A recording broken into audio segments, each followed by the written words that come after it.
அப்படி ஒரு கட்சியை ஒண்ணு நடத்திக்கிட்டு அந்த கட்சியினுடைய தலைவர் தமிழ்நாட்டு முதல்வர் சொல்றாரு, நமக்கு கொள்கை இல்லையா? எப்படி நமக்கு கொள்கை இல்லையா? பிறப்புக்கும் எல்லா உயிருக்கும்னு ஒரு அடிப்படை கோட்பாட்டை நம்ம கட்சியினுடைய ஒரு முக்கிய கோட்பாட்டை அறிவிச்ச நமக்கு கொள்கை இல்லையா?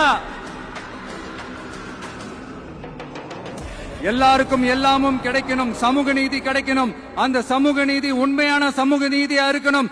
சாதிவாரி கணக்கெடுப்பு நடத்தணும்னு ரொம்ப ஸ்ட்ராங்கா சொன்ன நமக்கு கொள்கை இல்லையா? CAA அறிவிச்சதுக்கு அப்புறம் அப்ப நம்ம கட்சி ஆரம்பிக்கிறதுக்கு முன்னாடியே எதிர்த்த நமக்கு கொள்கை இல்லையா? வகுப்பு சட்டத்தை எதிர்த்து உச்ச நீதிமன்றத்துக்கு முதல்ல போன நமக்கு கொள்கை இல்லையா? நீட்ட வந்தா ஒழிச்சிருவேன், நீட்ட வந்தா அழிச்சிருவேன், ஆட்சிக்கு வந்தவனே ரத்து செய்யறதே நீட்ட தான், அப்படி இப்படின்னு கதையெல்லாம் விடாம கல்விய மாநில பட்டியல சேர்க்கணும்னு சொன்னதோட மட்டும் இல்லாம அதுக்கு ஒரு இடைக்கால தீர்வை சொன்ன நமக்கு கொள்கை இல்லையா?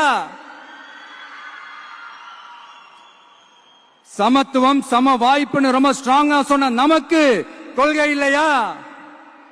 இப்படி கொள்கையை வெறும் பேச்சில மட்டுமே பேசிக்கிட்டு எல்லா கொள்கையும் அண்டர் கிரவுண்ட்ல அடக்கி வச்சுக்கிட்டு என்னவோ இவங்களுக்கு மட்டும்தான் எல்லா கொள்கையும் குத்தகைக்கு எடுத்த மாதிரி. இவங்க கொள்கையே கொள்ளை தானே.